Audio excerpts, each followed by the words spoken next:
किसान स्नातकोत्तर महाविद्यालय बहराइच के शिक्षा शास्त्र के सभी विद्यार्थियों को दशहरे की हार्दिक शुभकामनाएं।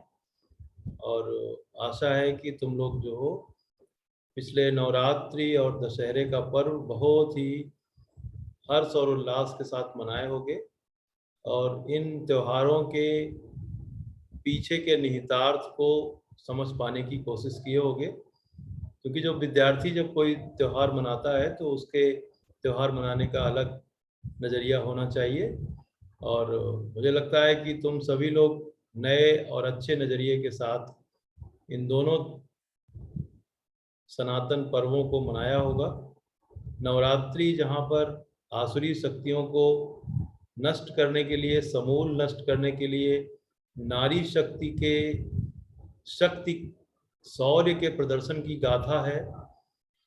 नारी के विभिन्न रूपों को देवी माँ के रूप में चित्रित करके आसुरी शक्तियों को नारी शक्ति के द्वारा परास्त करने का जो चित्रण है वो नवरात्रि में होता है। और वो तुम लोगों ने माँ दुर्गा के विभिन्न रूपों के माध्यम से पिछले 9 दिनों में इसका आनंद लिया होगा। और हमारी जो छात्राएं हैं वो अपने जीवन में शक्ति, शौर्य और सामर्थ्य को उतारने की कोशिश करेंगी, ऐसी मेरी उम्मीद है। जहाँ तक बात दशहरे का है, दशहरा का जो पर्व है वो सब जानते हैं कि भगवान श्री राम, मर्यादा पुरुषोत्तम भगवान श्री राम, जिनको हम भगवान भी कहते हैं लेकिन वो पुरुषों में सबसे उत्तम पुरुष माने जाते हैं।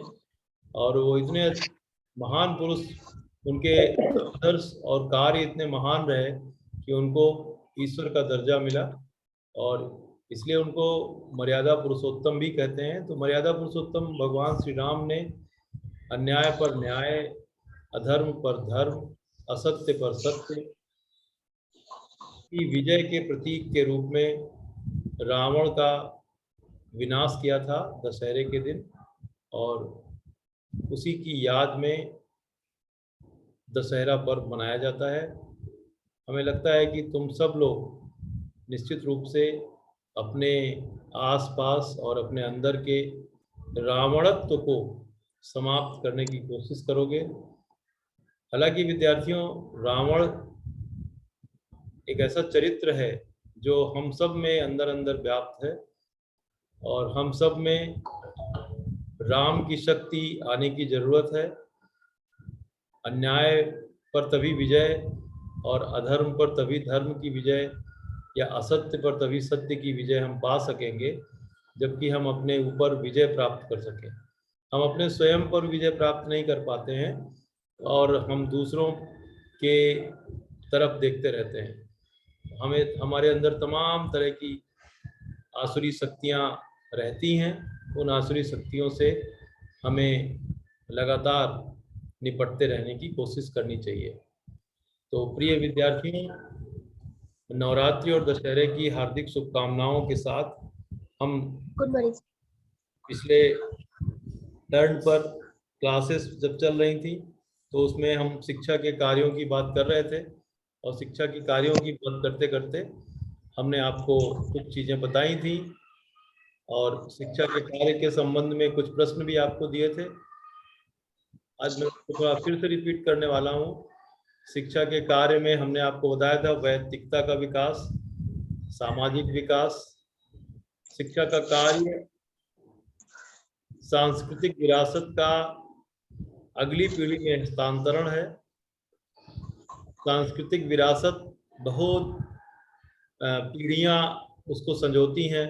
हमारे आपके पूर्वज जो कुछ भी हमारी मानव समझ है, मनुष्य की जो शक्तियां हैं, जैसे मनुष्य शाश्वत बना, शक्तिशाली बना, उस शक्तिशाली बनने के पीछे तमाम नियम, कानून, कायदे, रीति रिवाज, परंपराएं, हमारी संस्कृति का एक अंग बनी। तो वो जो हमारी संस्कृति है उसको हम अब शिक्षा के माध्यम से दूसरे पीढ़ी में ट्रांसफर करते हैं, दूसरी पीढ़ी में स्थानांतरित करते हैं। और विद्यार्थियों, अगर ऐसा ना होता तो हमारा मनुष्य का जो जीवन है वह मनुष्य का जीवन वैसे ही होता है जैसे पशुओं का जीवन है। पशु अपने पुरानी पीढ़ी से कुछ भी नहीं सीखते हैं। वह भी आपने देखा नहीं होगा कि किसी गाय को कपड़ा पहने हुए, अगर कपड़ा पहने हुआ कोई जानवर दिखता भी होगा तो वह मनुष्य के द्वारा पहनाया गया कपड़ा होगा उसका। लेकिन मनुष्य लगातार अपने आप में परिवर्तन करता रहता है और व्यवस्थित जो कुछ भी हम जीवन प्राप्त करते हैं उसकी अगली पीढ़ी उससे और आगे करती है। ये जो संस्कृति है वो शिक्षा के ही माध्यम से दूसरी पीढ़ी को स्थानांतरित होती है। नहीं ऐसा होता तो आप सोचिए कि जब हमें किसी को गर्मी लगती है तो आज के बहुत सालों पहले हम जंगलों में जहाँ पर पेड़ पौधे होते थे वहाँ पर पहुँचते थे, छाया में पहुँचते थे और उन छाया और छायादार वृक्षों के माध्यम से हम अपने अंदर की गर्मी और सूर्य की तपती हुई गर्मी से बचते थे। लेकिन धीरे धीरे करके हमारे पूर्वजों ने बिजली की खोज की, फिर उसके बाद कूलर की खोज की, फिर उसके बाद एसी की खोज की, और वह ऐसा नहीं है कि वह हम इस पीढ़ी के बाद अगली पीढ़ी को उसका प्रयोग नहीं करने देंगे। वास्तव में वह मनुष्य ही एक ऐसी इस पूरी धरती पर एक ऐसा जीव है जो अपना जो कुछ भी खोजता है उसको अपनी अगली पीढ़ी को सौंप कर जाता है। जो हमारे अंदर अच्छाइयाँ हैं, जो पिछली कमियों को हम त्यागते हैं, उसके बाद जो हमारा वर्तमान होता है उस वर्तमान को हम अपनी अगली पीढ़ी को सौंप कर जाते हैं। तो विद्यार्थियों, यह जो शिक्षा है, शिक्षा का जो महत्व है वो इसी बात के लिए बहुत ज़्यादा है कि जो कुछ भी हमारे पास है वह हम अपनी अगली पीढ़ी को सौंप कर जाते हैं। किसी भी और जीव में ऐसा नहीं होता है। इसलिए विद्यार्थियों, संस्कृति का जो हस्तांतरण है वह बहुत इम्पोर्टेंट है। संस्कृति का हस्तांतरण करके ही हम अपनी नई पीढ़ी को, अगली पीढ़ी को एक बेहतर भविष्य दे पाते हैं। तो विद्यार्थियों, मेरे समझ में संस्कृति के हस्तांतरण का जो यह शिक्षा का कार्य है वो आप लोगों को समझ में आ गया होगा, और हम इसके बाद अब आगे बढ़ते हैं। इस चैप्टर में, शिक्षा के कार्य में, एक पॉइंट है जिसका नाम है कौशल का विकास या कौशल का अर्जन। कौशल क्या है? शिक्षा हमें कुशल बनाती है। शिक्षा हमें किसी भी कार्य के प्रति कुशलता प्रदान करती है। हम कोई भी किसी भी कार्य को लेकर ट्रेंड हो जाते हैं।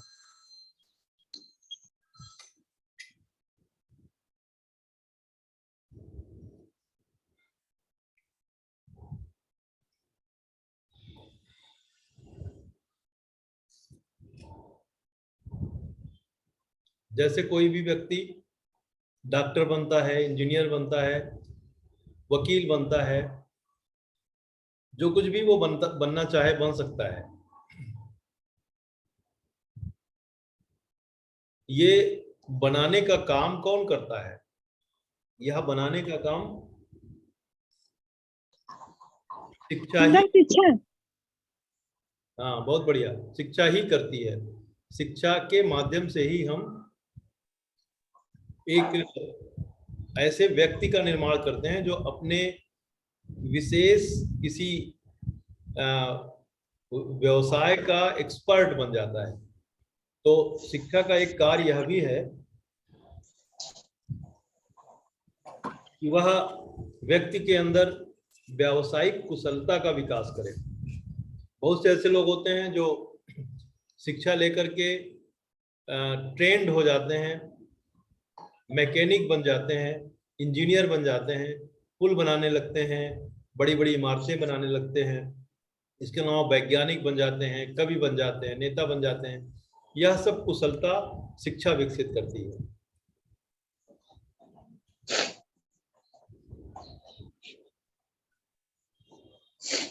तो शिक्षा का एक मेन काम जो है वह कौशलों का विद्यार्थियों में परिपक्वता लाना, कौशल विकास करना, कौशल को विद्यार्थियों को आत्मसात करना, कौशल किसी भी व्यक्ति के अंदर उसमें कौशल विकसित करना या डाल देना। कौशल विकसित करने का मतलब यह भी है कि जो शिक्षा है उसके जो कर्ता धर्ता है शिक्षक यह प्रयास करता है कि कोई भी विद्यार्थी उसको वो समझे कि वह किस तरह का विद्यार्थी है, वह जिस तरह का भी विद्यार्थी है उसको उसी तरह का कौशल डेवलप करने की कोशिश करता है टीचर। और टीचर के माध्यम से एक तरह से कह लो कि शिक्षा यह पता लगाने की कोशिश करती है कि हमारा कौन सा विद्यार्थी है जो अच्छा बोल सकता है, कौन सा विद्यार्थी है जो अच्छा लिख सकता है, कौन सा ऐसा विद्यार्थी है जो अच्छा खेल सकता है, कौन सा ऐसा विद्यार्थी जो कंप्यूटर में बहुत एक्सपर्ट है, कौन सा ऐसा विद्यार्थी है जो इंजीनियरिंग कर सकता है, कौन सा विद्यार्थी है जो मैकेनिक बन सकता है, कौन सा विद्यार्थी है जो सफाई कर्मचारी बन सकता है, कौन सा विद्यार्थी है जो प्रत्येक तरह के काम, अगर उसके अंदर हम टीचर के रूप में ये प्रयास करते हैं कि ये हम समझ पाए कि वह क्या बन सकता है, वह जो कुछ भी बन सकता है उसको वही कौशल डेवलप करने की हम कोशिश करते हैं। तो छात्र छात्राओं, जो नई शिक्षा नीति में बात करी गई है कि इसके माध्यम से विद्यार्थियों को एक न एक कोई कौशल विकास या व्यावसायिक विकास का पाठ्यक्रम आपको बीए में भी पढ़ाया जाएगा, और इसके पहले कक्षा 8 के में आते आते हम विद्यार्थियों को कंप्यूटर में कोडिंग होती है उसको भी सिखाने की कोशिश करेंगे। तो जो शिक्षा का मूल काम है वह व्यक्ति का व्यक्तित्व का विकास करना, सामाजिक विकास करना, संस्कृति का हस्तांतरण करना, व्यक्तिकता का विकास करना तो है ही है, इसके साथ ही साथ उसको एक योग्य कुशल कामगार बनाना भी है जिससे कि वह अपनी रोजी रोटी कमा सके। मुझे लगता है कि यह कार्य भी तुम्हें समझ में आ गया होगा। शिक्षा का एक कार्य यह भी है कि वह कुशलता का विकास करे, व्यक्ति के अंदर कुशलता का विकास करे। ठीक है। और इसके बाद अगला कार्य है, शिक्षा का अगला कार्य है मानव मूल्यों की उत्पत्ति और अर्जन। विद्यार्थियों, यह बहुत ही इंपॉर्टेंट है, मानव मूल्यों की उत्पत्ति और अर्जन। इसको जानने के लिए तुम्हें सबसे पहले ये जानना होगा कि मानव मूल्य क्या है। देखो, जीवन के लिए बहुत ध्यान से समझो, इस समय का इस्तेमाल ठीक से करो। देखो, जीवन बहुत सारी चीजें होती हैं जो तुम्हें मिलती हैं, पढ़ाई लिखाई जो कुछ भी तुम कर रहे हो सब कुछ अच्छा है, लेकिन यह सब क्यों कर रहे हो? इन सब को करने के बाद तुम्हारे अंदर क्या परिवर्तन हुआ? क्या तुम झूठे हो गए? क्या तुम मक्कार हो गए? क्या तुम बेईमान हो गए? तुम्हारे अंदर बहुत अच्छा कौशल है, तुम अच्छे इंजीनियर हो, डॉक्टर हो, सब कुछ हो। एक अच्छा डॉक्टर बनने के बाद क्या तुमने बिना पैसे वाले किसी मरीज की सेवा की जो जो फीस नहीं दे सकता? क्या एक अच्छे वकील बनने के बाद तुमने किसी ऐसे बेसहारा व्यक्ति की मदद की जिसे अन्याय मिल रहा है, उसका केस तुमने लड़ा? तुम्हारे अंदर कुछ कौशल विकसित होने के बाद, योग्यता आने के बाद, नौकरी मिलने के बाद क्या तुमने ऐसा सोचा कि तुम कुछ ऐसा कर सको जो सोसाइटी को एक उदाहरण के रूप में बन सके? अगर तुम्हारे अंदर ये सब अच्छाइयाँ नहीं आई, सत्यवादी नहीं बने, ईमानदार नहीं बने, लोगों के प्रति स्नेह, दया, करुणा, ममता, धैर्य, कुशल, कुछ जो तमाम मूल्य हैं हमारे, जो जीवन के तमाम मूल्य हैं, गरीबों की सेवा करना, सत्य बोलना, बेईमानी ना करना, बेसहाराओं का सहारा बनना, भूखे को भोजन कराना, इन सब मूल्यों के बिना तुम्हारी जो सफलता है वह बेकार है। तो विद्यार्थियों, शिक्षा जो है वह मूल्यों का विकास करती है, तुम्हारे अंदर अच्छाइयों को भरती है। अगर हम मूल्य की बात करें, अभी इस क्लास में उतना टाइम नहीं है, नेक्स्ट टाइम पर कभी क्लास में हम चर्चा करेंगे इसकी। मूल्य का एक बड़ा टॉपिक है, मूल्य पर हम लंबी चर्चा करेंगे, लेकिन नॉर्मली तुम लोग ये समझो कि मूल्य जो स्व जो है हमारा, स्व मतलब सेल्फ, सेल्फ जो है स्व की विधेयात्मक स्वीकृति ही मूल्य है। स्व की विधेयात्मक स्वीकृति का क्या मतलब हुआ? स्व जो है वो क्या है? सेल्फ है, तुम्हारा अपना सेल्फ। जैसे तुम देखते होगे कि एक मोबाइल खरीदते हो तो मोबाइल की एक वैल्यू होती है, मोबाइल की वैल्यू, वैल्यू में उसकी कीमत छिपी होती है। जैसे कोई मोबाइल 10,000 का मिल रहा है, कोई 5,000 का, कोई 3,000 का, कोई 2,000 का। तो ये जो 1,000 रुपए उसकी कीमत है, वह कीमत उसकी क्यों है? इसको जरा सोचो। किसी भी मोबाइल की या किसी भी वस्तु की कीमत पैसे में ज्यादा या कम क्यों है? किसी भी वस्तु या मोबाइल की कीमत या किसी भी चीज की कीमत पैसे में ज्यादा या कम इसलिए होती है क्योंकि उसके अंदर उसकी अच्छाइयां छिपी होती हैं, अच्छाइयां छिपी होती हैं, और उसको जो खरीदार होता है वो समझता है।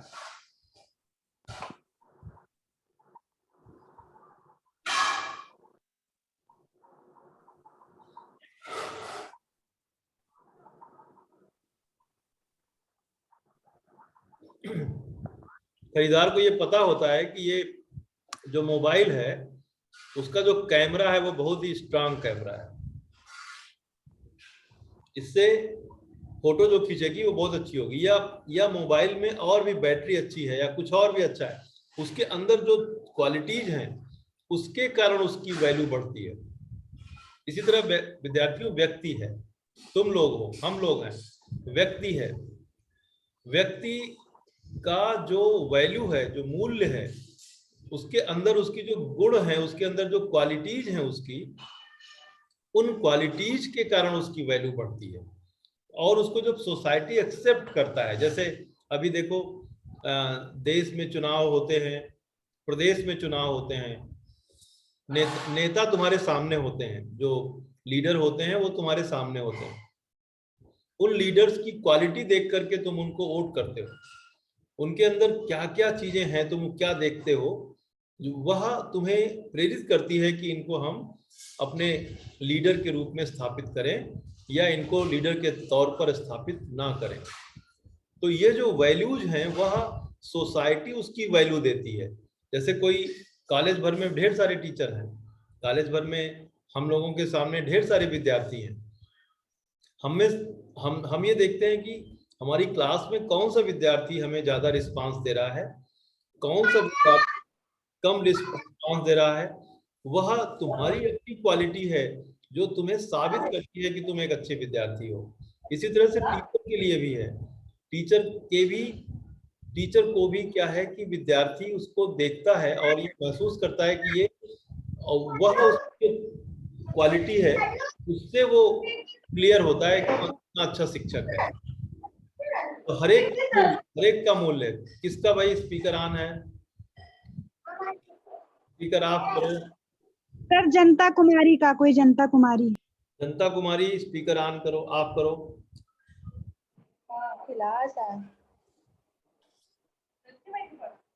दिख रहा है क्या जनता कुमारी?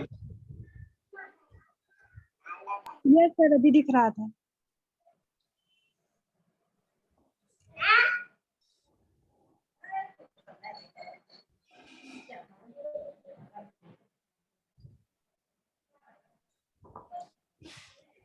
इस बात का जरूर ध्यान रखें, दो चीजें हैं। एक तो ये कि जब कभी आप ऑनलाइन रहें तो आपका कैमरा या वीडियो अगर ऑन है तो कोई दिक्कत नहीं है, लेकिन आपको अगर बोलना नहीं है तो जो एक बटन दिखती है जहां पे म्यूट लिखा रहता है, उसको अपने स्पीकर को जरूर म्यूट कर लें, जिससे कि वहां जो आप आवाज बोल रहे हैं वो हर एक को ना सुनाई पड़े। जब आपको बोलना हो तो उसको फिर अनम्यूट कर लें, फिर उसके बाद आप बोल सकते हैं आराम से। लेकिन अगर आप उसको ऑन रखेंगे तो बहुत सारे लोगों को आपकी आवाज सुनाई पड़ेगी और उसके चक्कर में मेरी आवाज आप तक ठीक से नहीं पहुंच पाएगी। कैमरा आप चाहें तो ऑन कर सकते हैं, चाहे तो उसको भी आप कर सकते हैं, उसमें कोई ऐसी समस्या नहीं है, लेकिन स्पीकर जरूर आप रखें, क्योंकि आवाज जो है और लोगों तक ठीक से नहीं पहुंच पाती है। तो विद्यार्थियों, मैं समझता हूं कि मूल्य के बारे में तुम समझ गए होगे कि किसी भी व्यक्ति की गरिमा को बढ़ाने का काम भी शिक्षा करती है, और मूल्यों, तुम्हारे अंदर सच्चरित्रता और अच्छे गुण भरने की कोशिश भी शिक्षा करती है। यह भी शिक्षा का एक बहुत ही महत्वपूर्ण कार्य है। ठीक है। और उसके बाद अगला पॉइंट आता है सामाजिक एकजुटता। ये बहुत ही इंपॉर्टेंट और नया टॉपिक है। शिक्षा का एक कार्य है सामाजिक एकजुटता का। अब तुम लोग जरा सोचो, अच्छा किसी को अगर मैं प्रश्न पूछूं तो कोई कुछ बता सकता है?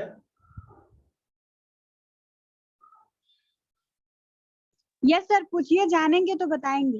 हाँ, कौन बोल रही हो? सर प्रीति गुप्ता। किस क्लास में हो Preeti? Sir BA second year. हाँ, शाबाश शाबाश, बहुत अच्छी बात है। मैं जो सवाल पूछने जा रहा हूँ वो सवाल बहुत ही सामान्य प्रश्न है। सवाल ये है कि ये जो शिक्षा का कार्य है, शिक्षा के कार्य में सामाजिक कोहेशन जो है, सोशल कोहेशन, यह इस साल जोड़ा गया है। अभी तक शिक्षा का काम तमाम तो था, लेकिन सामाजिक एकजुटता भी एजुकेशन करेगी, इसकी जरूरत नहीं महसूस की गई थी। अब प्रीति तुम ये बताओ या कोई बताए कि ये सामाजिक एकजुटता का चैप्टर क्यों आया?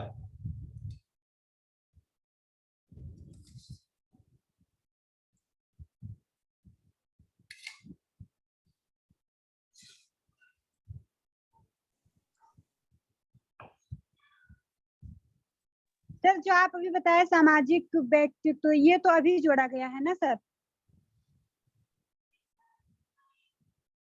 ये प्रश्न केवल प्रीति से नहीं है, सबसे है कि सामाजिक एकजुटता की जरूरत शिक्षा शास्त्र के शिक्षा के कार्य वाले चैप्टर में क्यों पड़ी होगी। अंदाजो, हम लोग अंदाजते हैं, हो सकता है कुछ और कारण हो, लेकिन हम प्रयास करेंगे कि वो कारण तक पहुंचे कि ये क्यों इसको अब कोर्स में पढ़ाया जा रहा है। कि शिक्षा का काम लोगों को व्यक्तिगत विकास, सामाजिक विकास, कौशल का विकास, मानव मूल्यों का विकास, सामाजिक सांस्कृतिक विरासत का हस्तांतरण तो करना ही है, सामाजिक एकजुटता लाने का काम भी शिक्षा का है। यह क्यों आया होगा कि इसको पढ़ाने की जरूरत पड़ी होगी? सर समाज को साथ में लेकर चलने के लिए, क्योंकि सर एक दूसरे से लोग जो अगर मतलब मिलजुल कर रहे समाज में सब लोग। कौन बोल रही हो? किसकी आवाज है? किसकी आवाज है? सर पहले यास्मीन की थी, बाद में कुलसुम। अच्छा ठीक है, जो बोले कोशिश करे कि वो अपना कैमरा भी ऑन कर ले, ठीक है, ताकि मैं समझ पाऊं कि कौन बोल रहा है। ठीक है, ओके सर। फिर से बोलो यास्मीन, फिर से बोलो यास्मीन, क्या बोला है तुमने? सर समाज को साथ में लेकर चलने के लिए। ठीक है, क्या समाज साथ चल नहीं रहा है? सर चल रहा है, लेकिन आजकल धर्म के नाम पे कितने दंगे हो रहे हैं, इसलिए शायद इस बार जोड़ा गया हो। अब तुमको यास्मीन, सर प्रीति बोल रही है। सर जब एक बच्चे का जन्म होता है तो ना तो वो सामाजिक होता है और ना असामाजिक होता है, बल्कि वो सामाजिक बनने का प्रयास करता है, इसीलिए शायद जोड़ा गया हो। यास्मीन बोल रही थी, बीच में कोई और बोलने लगा क्या? प्रीति गुप्ता। प्रीति गुप्ता। यास्मीन, तुमको हमें इनाम देने वाला काम तुमने किया है, बहुत ही अच्छा जवाब दिया है, बहुत ही अच्छा, शाबाश। प्रीति, तुमने भी बहुत ही अच्छा बोला है। शुक्रिया सर। Thank you sir. वास्तव में मुझे कभी कभी अपने विद्यार्थियों पर गर्व होने लगता है। जो किताबें नहीं सोच पाती हैं, हम लोग नहीं सोच पाते हैं, उसको तुम लोग सोच लेते हो। बहुत ही अच्छा। यही तो हम भी बोल रहे थे। हाँ, तुमको भी बहुत बधाई, तुमने बहुत अच्छा सोचा है। वास्तव में सामाजिक एकजुटता की जरूरत पड़ गई है। अब समाज एकजुट नहीं है, हम एक दूसरे को समझ नहीं पा रहे हैं, हम एक दूसरे से बटे हुए हैं। तो ये तुम समझ लो कि जब कभी भी समाज को या देश को जरूरत पड़ती है, तो समाज और देश कुछ न कुछ, जो कुछ भी करना चाहती है, समाज और देश जो कुछ भी करना चाहता है, उसको शिक्षा से करवाने की कोशिश करता है। क्यों क्यों ऐसा करता है? क्योंकि शिक्षा एक क्लासरूम में और क्लासरूम के अलावा घर में भी, तुम लोगों को ये पता ही होगा कि शिक्षा औपचारिक, अनौपचारिक और निरौपचारिक 3 प्रकार की होती है। ठीक है? औपचारिक, अनौपचारिक और निरौपचारिक। तो चाहे आप घर पे रहो, चाहे आप कॉलेज में रहो, चाहे आप कहीं भी रहो, आप हमेशा सीखते रहते हो। तो ऐसी स्थिति में शिक्षा और शिक्षक ये समाज को परिवर्तित करने वाले लोग हैं। शिक्षा एक प्रक्रिया है जो सोसाइटी को बदल देती है, और शिक्षक एक ऐसा व्यक्ति है जो समाज को बदल देता है, अपने विद्यार्थियों को बदल देता है। इसके माध्यम से वो समाज को भी बदल देता है। तो अब जरूरत है किसी चीज की, तो आप देखो बीच में हमारी जनसंख्या बढ़ी, तो एक कोर्स आ गया शिक्षा में जिसका नाम आ गया जनसंख्या शिक्षा। हमारा पर्यावरण संतुलन बिगड़ा, तो हमारे यहाँ कोर्स एक आ गया जिसका नाम हो गया पर्यावरण शिक्षा। तो जब कभी देश को जरूरत पड़ती है, तो देश शिक्षा में पाठ्यक्रम जोड़ती है और शिक्षा अपने कार्य को अपडेट कर लेती है।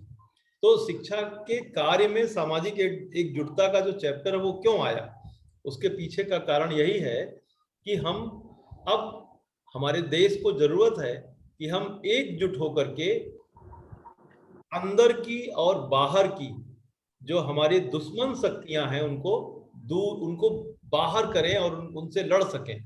उनकी जो गंदे विचार हैं उनको हम खत्म कर सकें। इसलिए एजुकेशन सोशल कोहेशन की बात करती है और एक काम ये करने की कोशिश करती है कि समाज को एक रखें हम।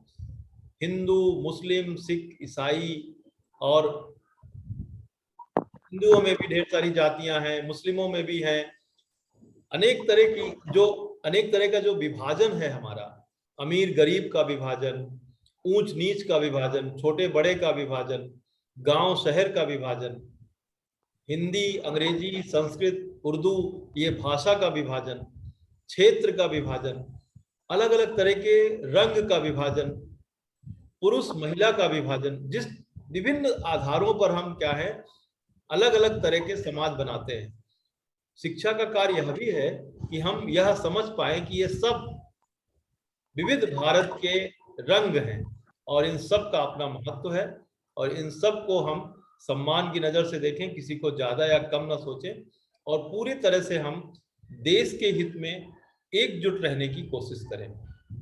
जब भी कोई कभी आतंकवादी घटना घटे या हमारे आसपास कोई आतंकवादी आकर छुपे, तो हम उस चीज को, उस आतंकवादी का समर्थन करने की जगह पर हम अपने राज्य की और देश की सरकारों को ये बताएं कि फला जगह पर एक ऐसी घटना घटने लायक स्थिति बन रही है, क्योंकि यहाँ पर इस तरह के षड्यंत्र रचे जा रहे हैं। तमाम ऐसी चीजें होती हैं जो समाज को डिस्टर्ब करती हैं, तो उन सब के प्रति हम सजग रहें। सामाजिक रूप से हम किसी को कष्ट न दें, एक दूसरे के प्रति स्नेह, दया, करुणा, आपसी सद्भाव का भाव रखें। इसलिए सामाजिक एकजुटता की जरूरत पाठ्यक्रम में हुई है, और सामाजिक एकजुटता तुम लोगों को पढ़ाया जा रहा है। हम समझते हैं कि अब हमारे पास केवल 4 मिनट का समय है और 10:38 पर यह क्लास अपने आप समाप्त हो जाएगी।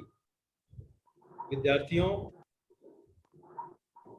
मुझे लगता है सामाजिक एकजुटता के बारे में जान सके होगे तुम लोग कि सामाजिक एकजुटता क्या है। सामाजिक एकजुटता को अगर शार्ट में कहें तो समाज को एक सूत्र में बांधे रखने की भावना को ही सामाजिक एकजुटता कहते हैं। कोई अब बता सकता है कि यह सामाजिक एकजुटता हम अपने आसपास कैसे महसूस कर सकते हैं? सामाजिक एकजुटता हम अपने आसपास कैसे महसूस कर सकते हैं? सर किसी से भेदभाव न करना, सब मिलकर रहना, मतलब कोई हिंदू हो चाहे मुस्लिम हो, सब लोग एक साथ रहना। आसपास महसूस मीन्स जैसे हमारे पड़ोस में किसी के घर में कोई प्रॉब्लम है, चाहे वो कोई भी हो, मतलब ऐसा कोई कास्ट मैटर नहीं करता, कोई भी हो, उसके घर में अगर कोई प्रॉब्लम है और सारे पड़ोसी मिलके उसकी सहायता करें और उसे अपने तक मतलब उसे आत्मनिर्भर बनाने में या फिर उसकी प्रॉब्लम को दूर करने में उसकी हेल्प करें, तो वहां पे सामाजिक एकता हमें दिखाई पड़ सकती।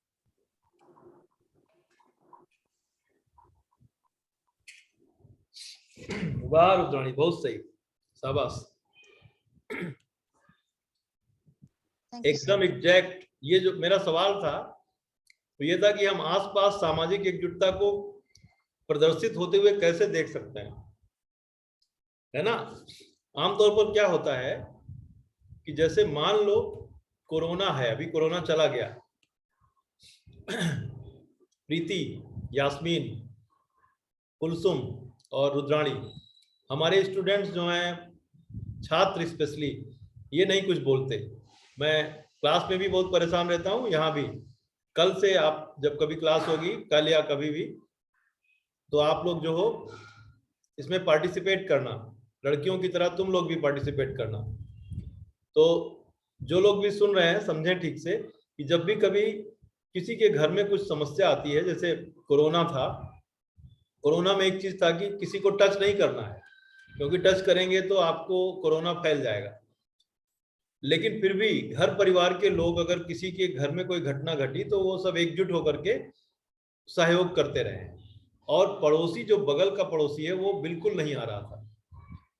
कोरोना जैसी बीमारी में यह ठीक है, चलेगा, लेकिन अन्य तमाम ऐसी घटनाएं घटती हैं जबकि अगर किसी यादव जी के घर में, यादव जी के परिवार में कोई समस्या हो रही है, तो यादव जी के जो रिश्तेदार हैं, आसपास के लोग हैं, जो यादव जाति के लोग हैं, वो तो आसपास उसकी मदद के लिए पहुंचते हैं, लेकिन उसके अगल बगल कोई दूसरे लोग हैं, तो कई बार ऐसा होता है कि शिक्षा के अभाव में और कम समझदारी के अभाव में, अंदर से प्रेम भाव और सच्ची शिक्षा प्राप्त न करने के अभाव में तमाम लोग एकजुट होकर के वहां मदद करने नहीं पहुंचते हैं। यही चीज सीखना है, इसी को सामाजिक एकजुटता कहते हैं कि हम किसी भी तरह का भेदभाव ना करते हुए वहां पर पहुंचेंगे। ठीक है विद्यार्थियों? हाँ, आवाज आ रही है? आ रही है बेटा, लेकिन किसी भी समय समाप्त हो जाएगा क्लास। ये तुम लोगों को एक चीज मैं बता दूं कि तुम लोग जो YouTube चैनल है मेरा, डॉक्टर शिवम श्रीवास्तव, जी सर, इसको ज्यादा से ज्यादा लोग जी मैक्सिमम